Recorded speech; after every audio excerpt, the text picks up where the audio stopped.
जब भी इस देश की जमीन को लहू की जरूरत होगी, आपसे 2 कदम आगे इमरान खड़ा मिलेगा। ये मैं आपसे यकीन दिलाते हुए कह रहा हूं। मैं आज जद पे हूं तो इतना खुशगुमान न हो, चराग सबके बुझेंगे, हवा किसी की नहीं।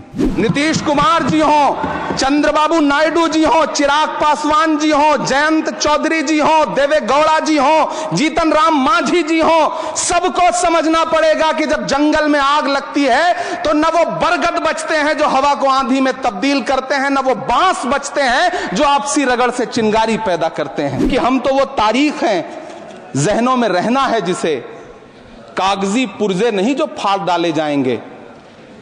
जिस जमी पर मैं खड़ा हूं ये मेरी पहचान है। आप आंधी हैं तो क्या मुझको उड़ा ले जाएंगे? हम ही को कातिल कहेगी दुनिया, हमारा ही कत्लेआम होगा। हम ही कुएं खोदते फिरेंगे, हम ही पे पानी हराम होगा।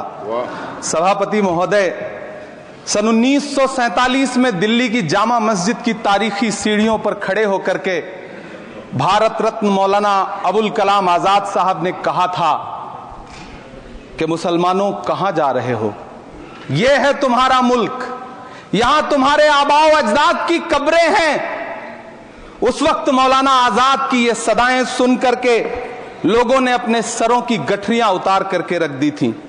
आज उसी दिल्ली में मौजूद देश की संसद में एक बिल आया है जो हमसे उसी जामा मस्जिद की सीढ़ियों के सबूत मांगेगा, जो उन्हीं सीढ़ियों के पास अपनी कब्र में सोए हुए मौलाना आजाद को फिर से कब्र से सदा देनी पड़ेगी कि ये जो कब्र है वो मेरी कब्र है, ये किसी सरकार की जागीर नहीं है।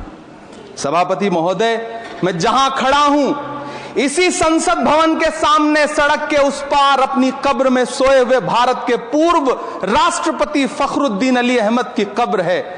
शायद अब उस कब्र से भी सदाएं आए कि ये कब्र मेरी कब्र है, ये सरकार की जागीर नहीं है।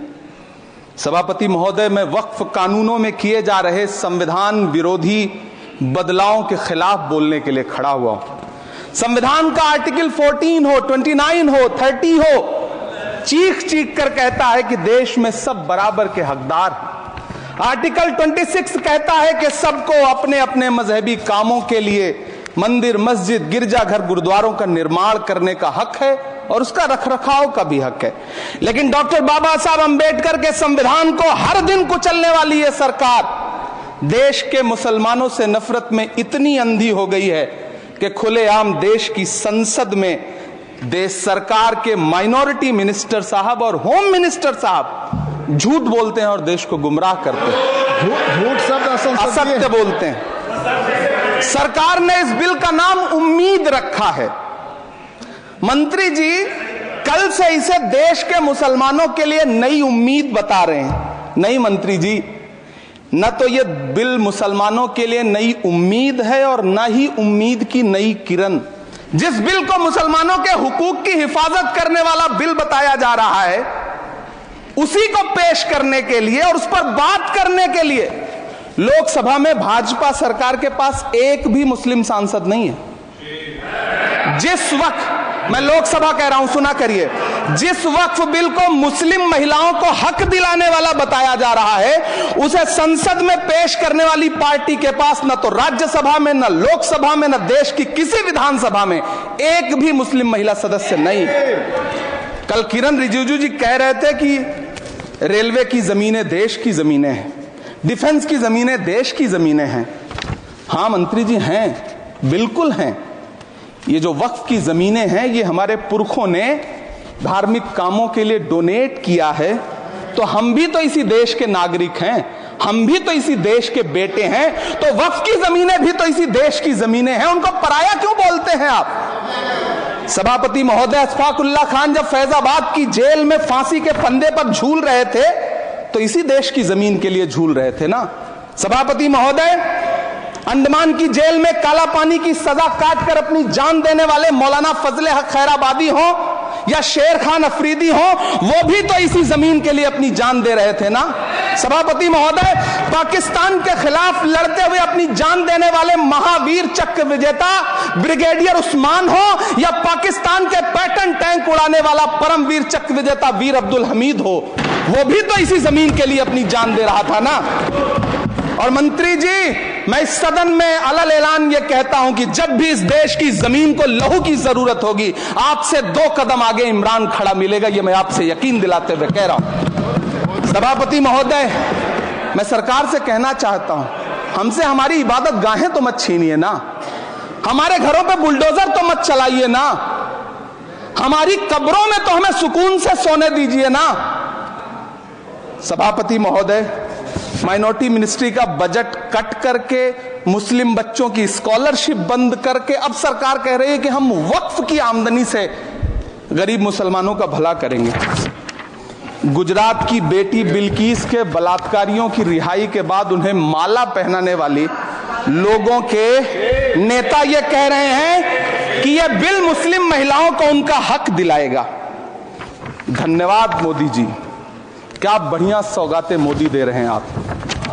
पहले हमें गुजराते मोदी दिया, आप सौगाते मोदी दे रहे हैं। लेकिन यह सरकार इतना याद रखे कि इसी ठसक के साथ देश की संसद में सीए का कानून भी लाया गया था और कहा गया था बड़े बड़े भाषण दे करके कि पड़ोसी देशों से हिंदू भाइयों को ला करके यहां नागरिकता दी जाएगी। लेकिन मैं आपके संज्ञान में लाता हूं सर कि पिछले इतने दिनों में इनसे नागरिकता लेने के लिए 2000 व्यक्ति भी नहीं आए, जबकि इसके उलट इन्हीं की सरकार में पिछले 10 साल में 15 लाख से ज्यादा भारतीयों ने भारत की नागरिकता छोड़ करके दूसरे देश में जाकर के बस गए। यह हुआ उस कानून का अंजाम। सभापति महोदय, इसी तरह की जिद के साथ किसानों के खिलाफ भी कानून लाए गए थे।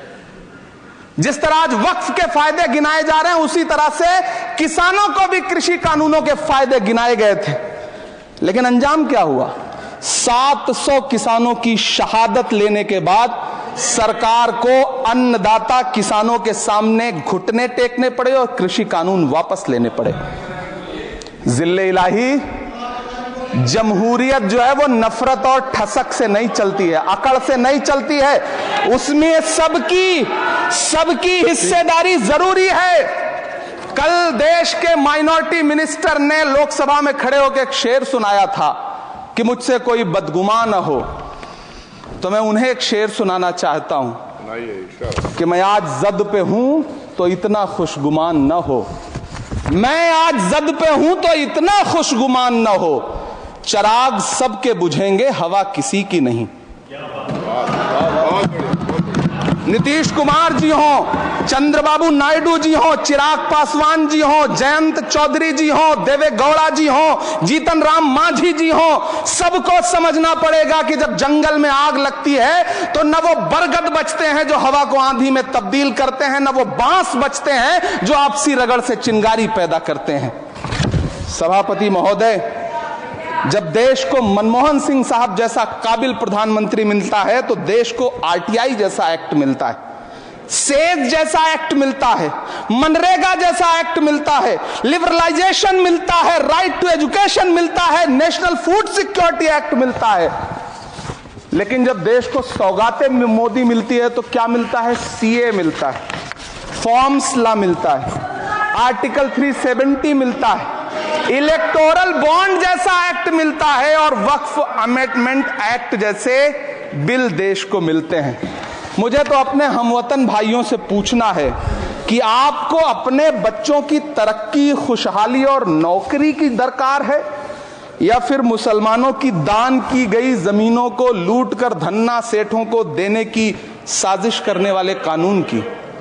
सभापति महोदय, यह सरकार रात के 3 बजे तक पूरे देश को जगा करके संसद में अपने ही नागरिकों को नीचा दिखाने के लिए वक्फ बिल ला रही थी, तो उधर रात के 1:30 बजे अमेरिका हम पर 26% टैरिफ लगा रहा था। सरकार की प्राथमिकताएं देश को पता। सभापति महोदय, मैं बहुत भावुक हूं आज, और मुझे अच्छा लगा कि आदरणीय नेता सदन जगत प्रकाश नड्डा जी ने बहुत अच्छी बातें भी की, मन से बातें की। क्योंकि उनके नाम में प्रकाश जुड़ा है तो मैं उनमें हमेशा एक रोशनी की किरण देखता हूं। मैं उनके सामने बहुत अदब से ये बात कहना चाहता हूं कि चरागों के सफर में दबदबा हो आंधियों का तो फिर अंजाम जुल्मत के सिवा कुछ भी नहीं होगा। ये दुनिया नफरतों के आखिरी स्टेज पर है, इलाज इसका मोहब्बत के सिवा कुछ भी नहीं होगा। मैं भावुक हूं, मेरी पलकें गीली हैं। अगर देश की एक बहुत बड़ी आबादी को लगता है कि आप उसका भला करने के लिए नहीं बल्कि उनकी इबादतगाहों, उनकी कब्रिस्तानों, उनकी खानकाहों को बर्बाद करने का बिल ला रहे हैं, तो फिर आप अगर समझाने में नाकामयाब रहे हैं तो यह आपकी नाकामयाबी है। पहले समझाइए, उसके बाद कोई बिल लेकर के आइए, तब शायद हम आपका इतनी पुरजोर तरीके से विरोध ना करें। लेकिन सभापति महोदय, मैं अंत में सिर्फ इतना कहना चाहता हूं कि इस बिल में जो भी पॉइंट्स दिए गए हैं, बॉम्सी पोर्टल देख लीजिए, सरकार का झूठ आपको पकड़ में आ जाएगा। हम डरे नहीं हैं, हम सिर्फ सरकार से अपील कर रहे हैं कि हमें अपना समझिए। हम आपके अपने हैं, इस देश के नागरिक हैं और आप ताकत में हैं। संख्या बल के आधार पर बिल हो सकता है आप पास करा ले, लेकिन आपको यह बात समझनी पड़ेगी कि हम तो वो तारीख हैं, जहनों में रहना है जिसे, कागजी पुर्जे नहीं जो फाड़ डाले जाएंगे। जिस जमी पर मैं खड़ा हूं ये मेरी पहचान है।